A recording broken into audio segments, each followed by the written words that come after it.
Bill and Beer cannot play basketball today, right? I am 68 years old. I covered professional basketball with a press credential for more than 3 decades. And in those decades, I sat close enough to the floor to hear the conversations players thought nobody was recording. I was there when Larry Bird was dismantling teams in Boston. I was there when Magic Johnson made the game look like something invented specifically for him. I was there when Michael Jordan was becoming something the sport had never produced before and has not produced since. I watched all of it, up close, for a very long time. But one team showed me something I was not prepared to understand.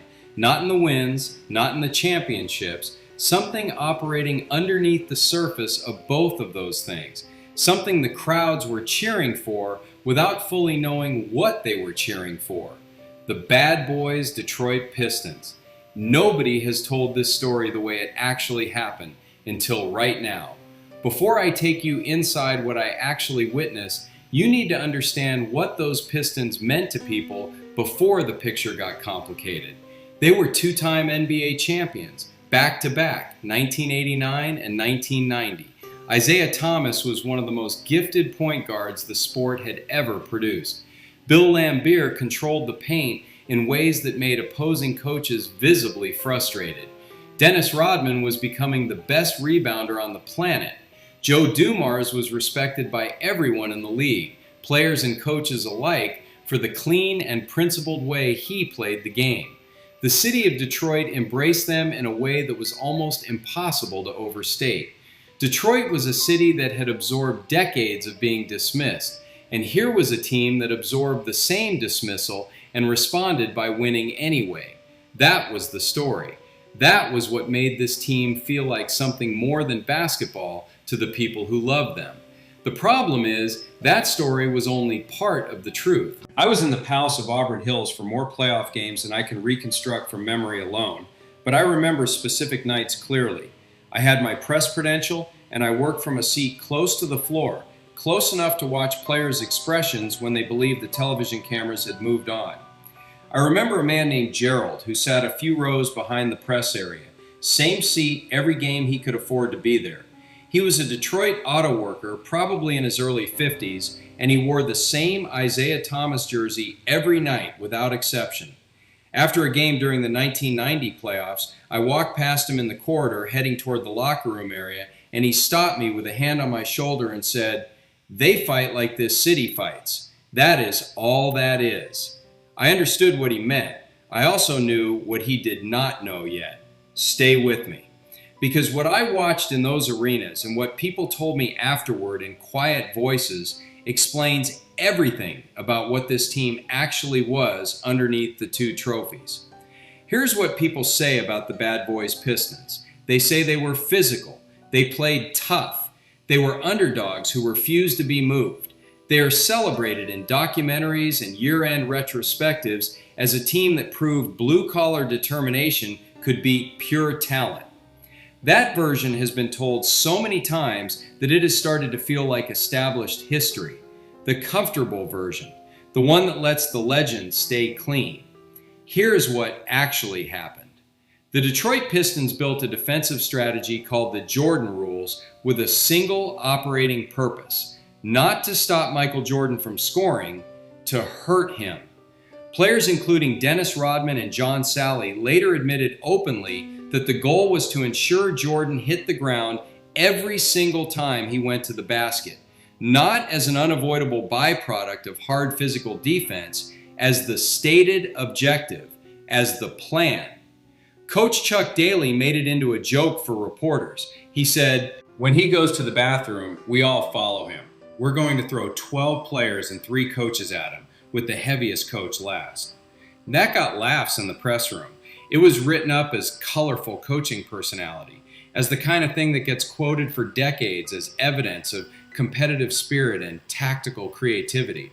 But when the players themselves are saying years later that the intent was to physically hurt a specific human being on purpose, that is not an aggressive defensive scheme. That is a plan designed around the deliberate infliction of injury. There is a meaningful distance between those two things. and most of the celebration around this team has spent 30 years refusing to walk that distance honestly. The culture of physical harm aimed at opponents did not begin with Michael Jordan. In the 1987 Eastern Conference Finals, Celtics center Robert Parrish punched Bill Laimbeer in the face. Not once, twice. Hard punches, visible to everyone in the building. No foul was called, no suspension followed. Nothing official happened.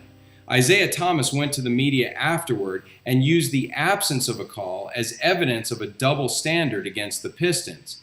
He argued that if the situation had been reversed, the league's response would have been severe and immediate. He was probably correct about that asymmetry, but consider what that argument required leaving out. It required leaving out the question of why Robert Parrish, a man not known for losing control of himself during games, decided to punch another player twice in the face in the middle of a playoff series. The answer to that question lives in the accumulated history of every game Bill Laimbeer had played up to that point. Larry Bird was not a man who spoke carelessly about opponents. Bird openly called Laimbeer a dirty player who actively tried to injure the people he was defending against. When Larry Bird used language like that about someone, it was not frustration talking. It was observation delivered as verdict. 3 years after Paris, Charles Barkley punched Laimbeer in the face during a regular season game against the 76ers. The punch started a bench-clearing brawl. Barkley was fined $35,000. That is a substantial fine. Fines at that level in that era were reserved for incidents the league treated as serious departures from acceptable conduct. And again, the same question applies. Why did Charles Barkley, one of the most physically dominant players in the sport, decide that punching another player in the face in front of a full arena was the appropriate response to something that had happened? The fine was documented. The reason behind the decision was not. The Rodman shove of Scottie Pippen in 1991 was different in texture, but identical in intent. The Bulls were sweeping the Pistons in that Eastern Conference Finals. The Pistons were being eliminated by a team that had finally absorbed everything they had spent years throwing at it. With the series already decided, Rodman shoved Pippen into the stands. Not a hard basketball foul, not a physical play that crossed the line in the heat of competition. A deliberate shove that sent another player into the stands. People who covered the sport professionally called it one of the dirtiest individual plays in playoff history. It was the action of a man who had accepted that he could not win and had chosen to make someone physically pay for his own failure. That is not what competitive toughness looks like. That is what something else looks like. Now I want to address the version of this story that tries to separate the on-court behavior from everything surrounding it, that wants to draw a clean line between the basketball and the rest of it. That version argues that however brutal the games were, the basketball was still just basketball, and everything else should stay in a different category. It will not stay in a different category. Days after winning the 1990 NBA championship, Isaiah Thomas was investigated by a federal grand jury looking into an illegal sports betting ring. Not months after, not years after, days. Federal investigators found $100,000 worth of checks that had been cashed by Thomas at a supermarket owned by his neighbor, a man named Emmett Denna. Denna was subsequently convicted of laundering $6 million in gambling money. $6 million.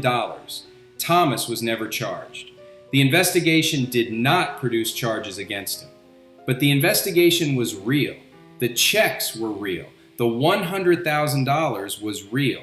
Denna's conviction was real.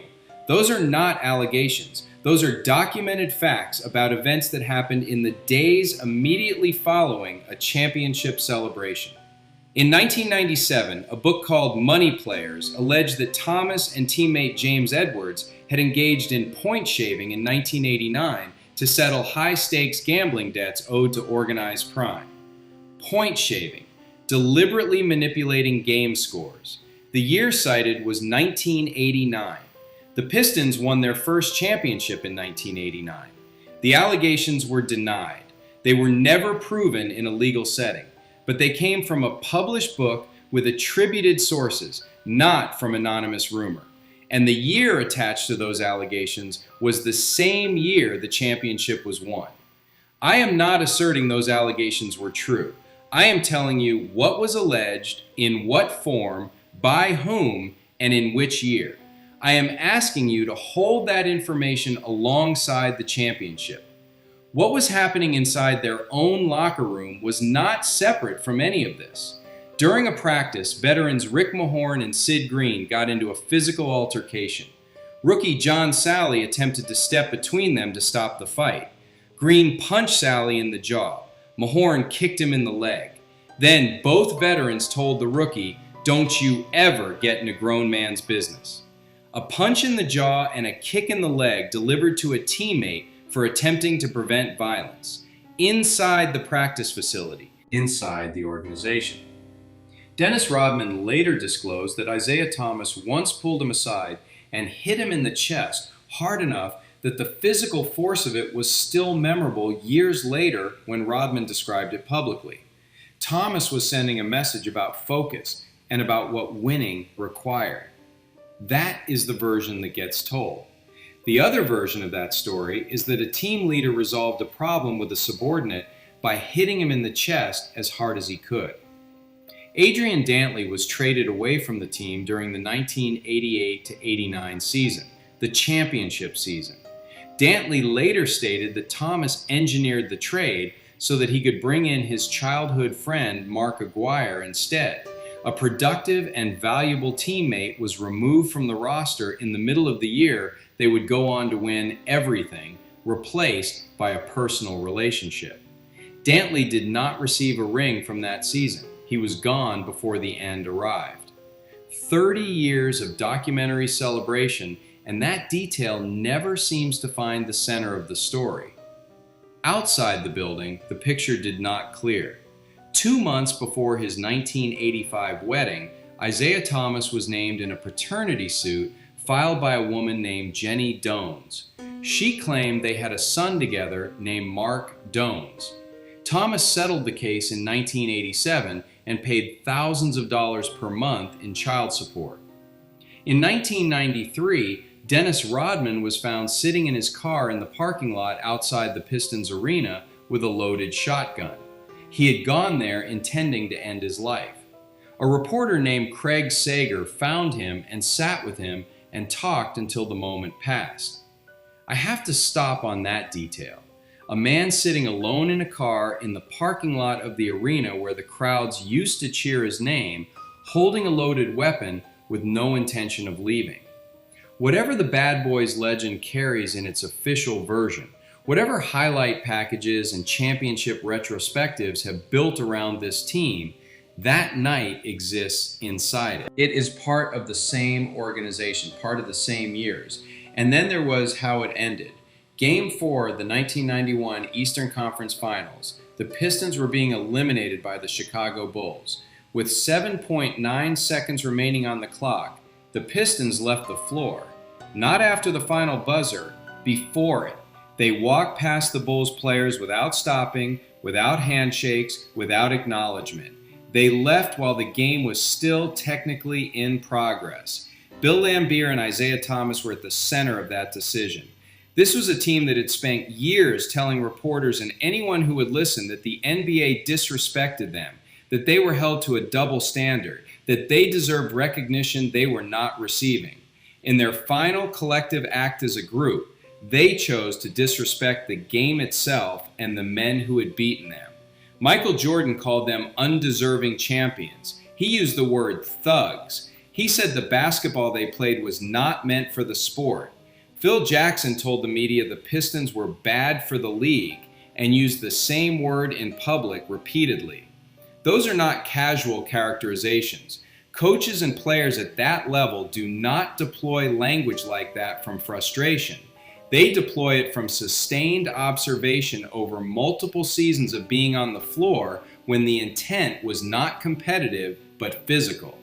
The walk-off produced a consequence that outlasted the moment, Michael Jordan and Magic Johnson, the two most prominent players in the world at that time, worked to keep Isaiah Thomas off the 1992 Olympic Dream Team. The greatest assembly of basketball talent the sport has ever seen went to Barcelona without him. Thomas was one of the 10 or 15 best players on earth. His absence from that roster was not about talent. It was about what the people deciding had observed about his conduct and character over the course of years. He watched from home. I have been watching this game for most of my life. I have seen great players do things in competition that cross lines. I have seen rivalries between teams and between individuals produce moments that had no justification. None of that is new to professional sports. What distinguished this team was not the individual moments of brutality. It was that the brutality was designed in advance.